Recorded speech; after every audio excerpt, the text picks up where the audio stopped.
Welcome to the Stark Reflections on Writing and Publishing podcast.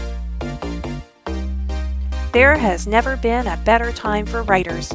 More information, options, and opportunities are available to you, but navigating these requires insight.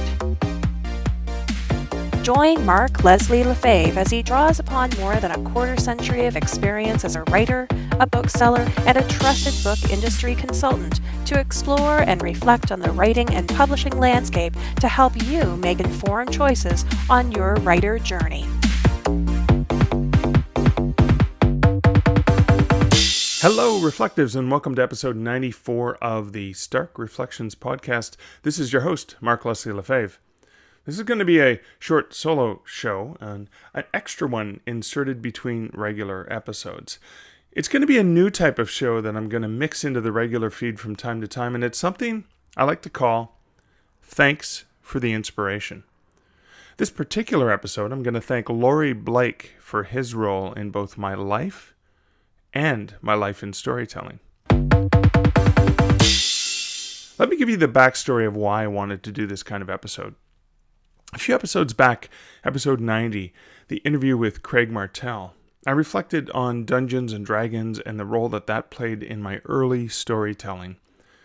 I then reflected back on the first young woman I had ever fallen in love with and had a powerful impact on me and my writing at a time when I needed that, and the difference that made.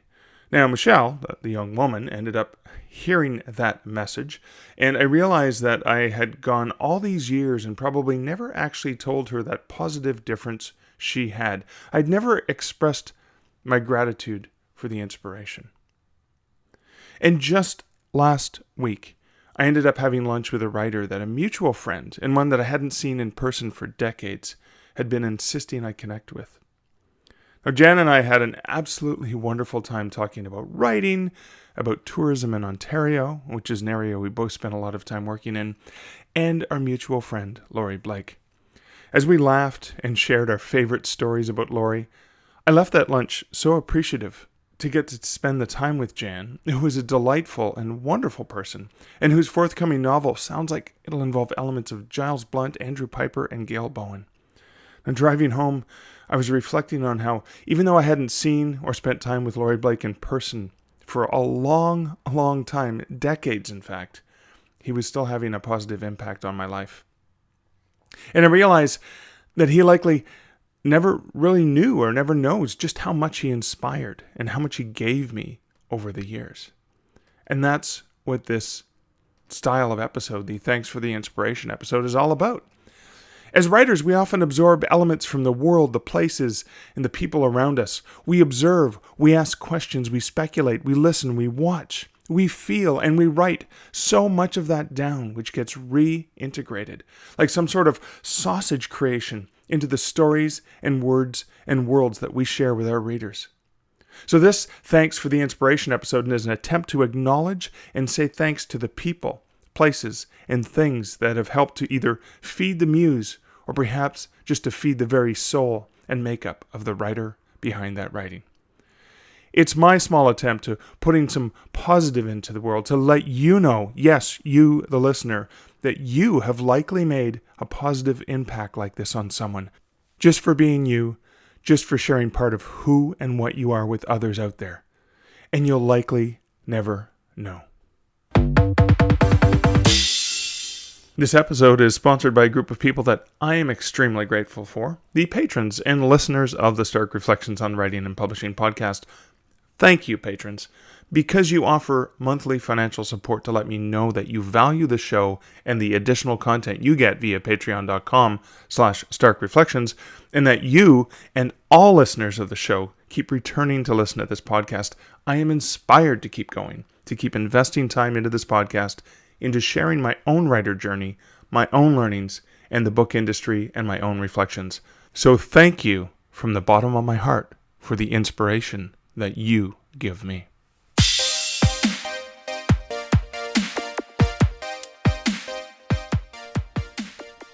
Thanks for the inspiration, Laurie Blake. The Blakes were our neighbors in Levack, Ontario, a small mining community about 45 minutes northwest of Sudbury, Ontario. I was perhaps 8 or 9 years old when the Blakes moved in next door. Laurie and his wife Tootie, their daughters Katie, Sarah, and Brenton, were wonderful neighbors. I was just a few years older than their kids, and I hung out with them. Heck, I even babysat them when they were younger. Laurie and Tootie were, in my mind, the perfect couple, and the head of a beautiful family. They were great neighbors, great parents, and also the owners of Fox Lake Lodge, which was quite the drive down some rambling and rolling back dirt roads off of Highway 144 near Cartier, Ontario. They were down to earth, and yet sophisticated and charming. They were respectful and polite, and yet had this amazing sense of humor that even as a kid I could see and appreciate. I suppose when you're a kid, you don't often recognize the cool things about your own parents. Perhaps you don't get that until after you have the opportunity to mature and grow and see them as real people, not as oppressors who constantly stop you from doing stupid things like sticking a penny in a light socket or shoving beans in your ears or the multitude of the idiotic things we do in our experimentation with the world as we're developing and growing. But I looked up to Laurie and Tootie. And I really looked up to Laurie because, and though I'm sure he might only be about maybe 6'4" in height, but when I was that age, when I was 8 or 9, he appeared to be at least 6'10". He was a tall, well-built man who looked like he could pick up a house and throw it 30 feet if you asked him. He also looked remarkably like Lee Majors, an actor who I was a huge fan of. Now, Lee Majors had played the lead role in The $6 Million Man when I was younger, and then later he played Colt Seavers in the TV show The Fall Guy, and Colt Seavers was a Hollywood stuntman who also worked as a bounty hunter. So there's Laurie, this giant of a man who looked like a Hollywood actor who'd played two of my favorite television heroes, and I am an easily intimidated person. But despite appearing so much larger than life, he was down to earth, approachable, friendly, and personable, and, as I mentioned, had a great sense of humor. I ended up working for the Blakes because they spent most of their summers at the lodge that they owned. Now, Fox Lake Lodge was a hunting and fishing lodge. They also produced their own brand of maple syrup and then later added a canoe excursion offer to their lodge. Now, because they spent most of their summers at the lodge, I ended up cutting their grass over the summers. And when I got a little bit older, I worked part-time at the lodge. I did odd jobs and tasks in the summer and over the occasional weekends, even during the maple line tapping season in March, which often coincided with our spring break. Working at the lodge taught me the meaning of hard and dedicated work, from sunup to sundown. Now, my time spent working at the lodge with John Ellis, my best friend, and J.P. Couvrette, a hilarious guy who was 1 year older than us in high school. And I remember thinking it was so cool that nerds like John and I got to hang out with J.P. when we worked at the lodge. And we got to know J.P. quite well. I mean, how couldn't you when you worked together for 12 or 14-hour days and then laughed your butts off while exhausted around a campfire or playing cards together in the cabin you were sharing? And I will always cherish those memories. But one of the great things about working at the lodge was when we would sit with the entire family, or sometimes not the entire family, because I think their son Brenton, who was quite young at the time, might have been young enough that it was past his bedtime. And we'd sit around the campfire at night, and Laurie and Tootie would share stories while we huddled there. And occasionally, if the mood caught him right, Laurie might share a ghost story. One such ghost story he shared is one that forever altered and affected my own delivery of ghostly tales. And it's something I have adapted and readapted into my own style for decades since. Now, Laurie is a natural-born, gifted storyteller. I can still see him leaning in from across the fire and sharing the story of Angela's golden leg. It's a tragic tale of a lodge owner, incidentally, a legend from one of the previous lodge owners of the very lodge we were staying at. The lodge owner and his wife had a beautiful young daughter with golden blonde hair. She ended up getting leukemia, and in the treatments lost her beautiful golden locks of hair. An infection related to her illness also ended up that her left leg had to be amputated. Because the lodge was doing well and the family was prosperous, they paid for a golden leg for her, as a nod to the hair that she had lost and which she had never grown back. Sadly, though, despite years of treatment and doing anything and everything the doctor suggested, and having spent all their savings on treatments for her, Angela died. She was buried right there on the property, so her parents could go visit with her. The male lodge owner took it the hardest, and spent many nights standing over his daughter's grave and drinking. He stopped doing anything else, and soon the lodge itself crumbled, with only his wife trying to keep things going, and she couldn't do it on her own. They needed to be a team. The team crumbled, the lodge closed down. She eventually realized she couldn't do anything to help or change him, and so she left. So broke and drunk, one night, in desperation, he dug up Angela's grave and took the golden leg and sold it so he could buy more alcohol to drown his sorrows. And of course, in the manner of ghostly tales, Angela comes back for her leg. Now, I later learned that Laurie had adapted this tale from a series of classic ghost stories meant to be shared orally. One I saw was from Germany, and it was entitled The Little Golden Leg, and another from England was entitled The Golden Arm. Now, it appears that Laurie employed elements from both of those tales and then mixed in for the sake of really deepening the experience for us, setting it at the very lodge we were at. There are a number of elements I was inspired by and adapted into my own storytelling from this. Number one, was incorporating multiple sources into a new story that I was creating. Of course, I do that in my writing and not just in oral storytelling. And number two, it was the on-the-spot adaptation of the local setting into the telling of an existing story that you already have. I have, for example, been sharing a story that I originally called The Legend of Prospero's Ghost since the early 1990s. It is a story completely adapted from Laurie's Angela's Golden Leg lodge tale. In the very first version of my story, which I told in what used to be known as the Alumni Theater at Carleton University, I did that when I was teaching a summer camp course in drama. And at the end of the 2-week session where I had the kids, they were aged 9 to 15 years old, on that last day we did a full tour of the theater where I had also worked when I was going to university there. Now I'd gather the kids onto the stage, the house lights would be turned off, my partner Andrea would take care of all that in the background secretly, so it looked like they were magically coming down. And then there was the one spotlight where we gathered on the stage. And it would be reduced to about, 10%, so it was very, very dim. And I'd stand there and I'd share the tale of a construction worker who died in the building of the theater. Now, he had been a huge reader, and in particular, he loved Shakespeare, and he would constantly be reading Shakespeare plays when on breaks and chattering nonstop to his colleagues about it. One day, while reading The Tempest while sitting in the rafters, he lost his balance and he fell to his death 30 feet below on the concrete floor. The copy of the play he had been reading, The Tempest, was bloodied and buried with him as a nod to his love of reading, and in particular of Shakespeare.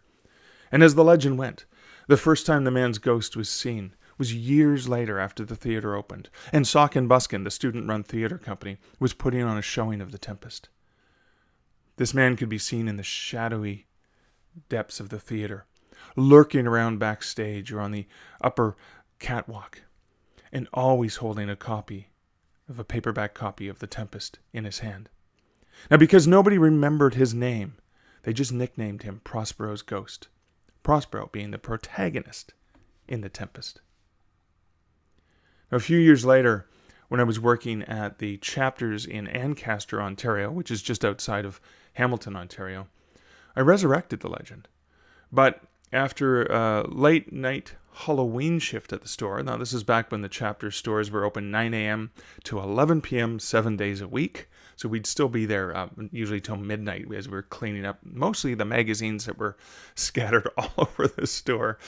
I gathered the staff around midnight with the lights mostly turned off in the store, in the center of the store, and I told them the story of Prospero's Ghost.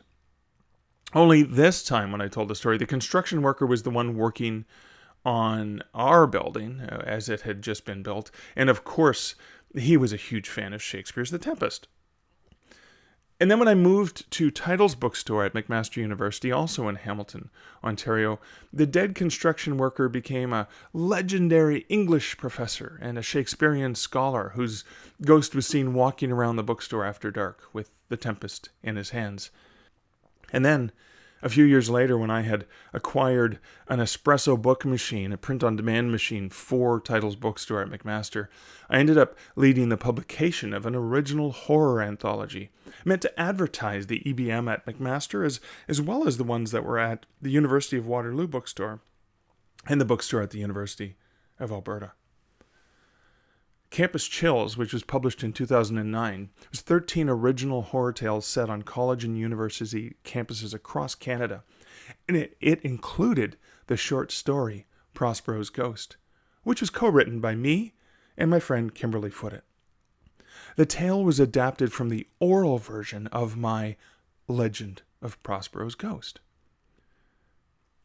Now, I've continued to perform variations of the original story at various bookstores, libraries, and hotels across North America, always readapting the story for the current setting, just like I had learned from Laurie. And always, every single time I tell the story, I conjure up in my mind the image of Laurie Blake sitting on the opposite side of the campfire and scaring the bejesus out of me in the brilliantly moody and foreshadowing tale that he had spun. I know that the version that I tell is never going to be as good as the way Laurie did it, but I will continue to work at that, and I will continue to tell the story in his manner, in his honor, and I have scared a countless number of folks over the years with it. When I was 19, Laurie needed a second driver and a traveling companion on a route from where we lived in mid-northern Ontario down across Ontario, through Quebec, and into New England to Old Town, Maine, where he was, for the lodge, buying half a dozen Old Town canoes for the lodge's forthcoming canoe excursion business that Laurie and Tootie were creating. Now, this was supposed to be a 3-day trip, and I turned into, I believe it was a 5-day trip, because we ran into vehicle issues when we were in New England. But those numerous hours of the two of us just talking about anything and everything was an extraordinary time in my life, and a memory that I shall always cherish.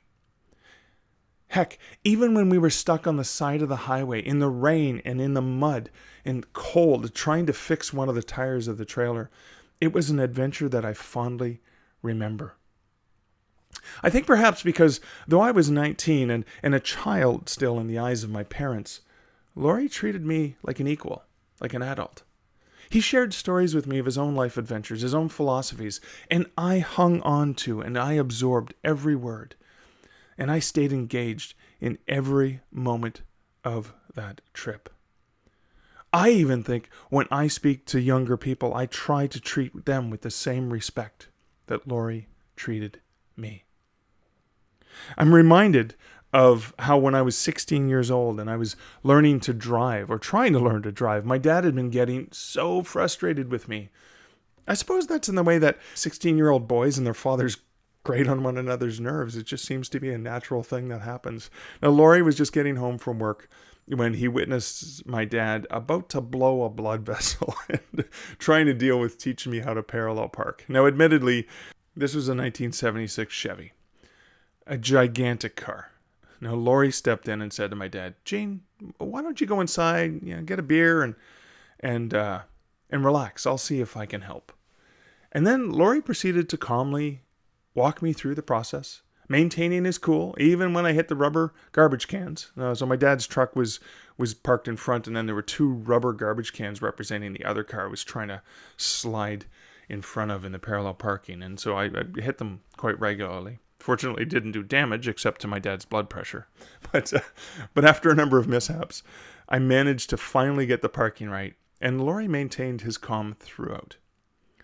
So the next time that my dad spent some time showing me parallel parking, I'd learned and I was able to do it without the pressure of him being angry and fearful and me being a nervous wreck. I fondly remember that and think about the calm and the approach and the friendliness, and I really admire that. I remember it wasn't too long after that Laurie had gotten into a freak accident on the road to Fox Lake Lodge. So the road to Fox Lake Lodge was a long and winding road with curves and turns, etc. And one day, a giant logging truck had, on a blind corner, come careening into Laurie's path where the two roads merged. And basically, he crushed the giant Sierra truck that Laurie had been driving. Now, Laurie was stuck in the vehicle, and he was crushed inside the vehicle, smelling the leaking gas. With both of his legs and his hips broken, he managed to pull himself by just his hands out of the back of the long vehicle and out the back broken window, probably doing more damage to his legs and hips. Now, it was terrifying for Laurie, it was terrifying for his family, and it was terrifying for all of those who knew and loved him.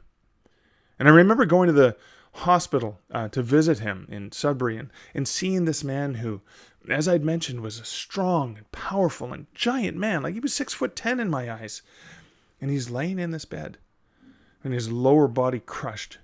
And it was an eye-opening experience for me. I remember when I was there, someone accidentally bumping the counterweight that held up his one leg and seeing Laurie wince in excruciating pain. And I remember recognizing mortality there. Seeing someone that big, that powerful, wince in pain was truly eye-opening to me.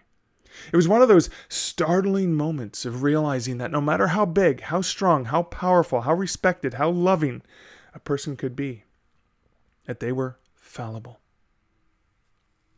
Heck, when a few years later I witnessed that perfect marriage I described of Laurie and Tootie come to an end, it was also a sharp poke highlighting the cruel reality that could sometimes happen.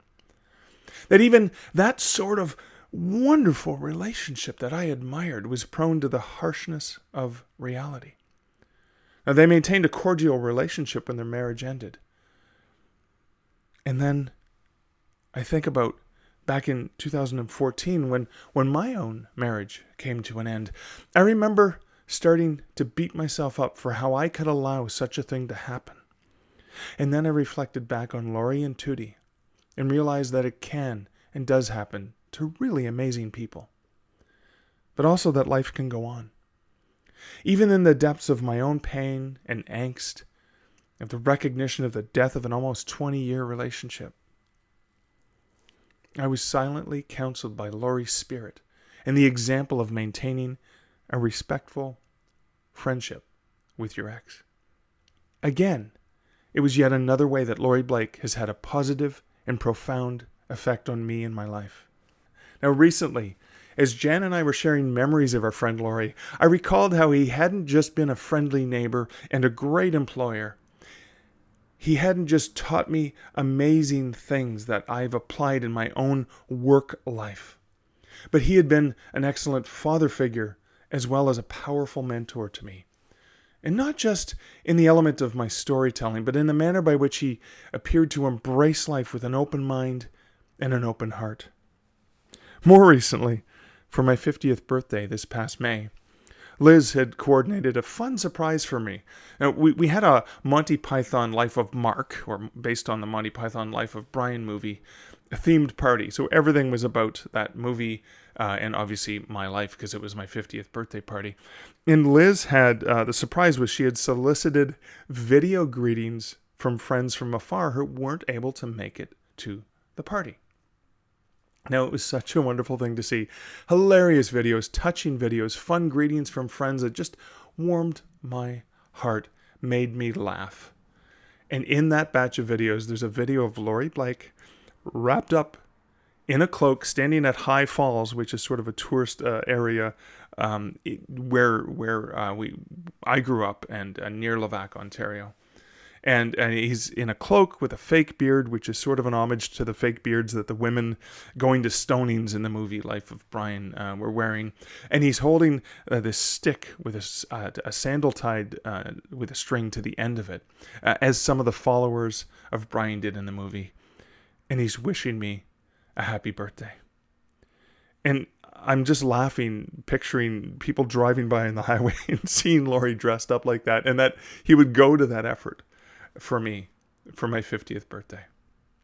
So, as I reflect back today on Laurie Blake, I think about all of the positive influence he has had on me as both a creative person and as a person in general.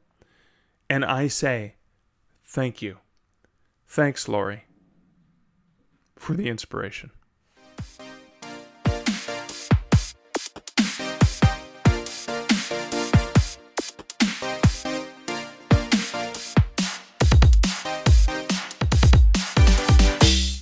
Writers are inspired by the world, the people, and the places around them. This episode was a reflection on one of those that had a profound impact on me. While we love creating, we love storytelling, we love sharing, it's also important to pause and to give thanks to those who have inspired us. And that's what this episode is all about, offering a thanks for the inspiration. I hope you enjoyed this episode. Until next episode, this is Mark Leslie Lefebvre wishing you great writing, good Stark reflections, and thanks for listening.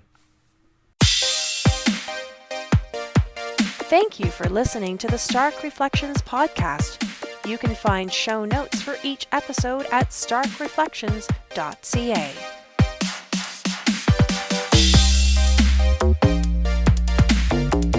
The music for this podcast, Laser Groove, was composed and produced by Kevin MacLeod. Check out more of Kevin's great music at incomptech.com.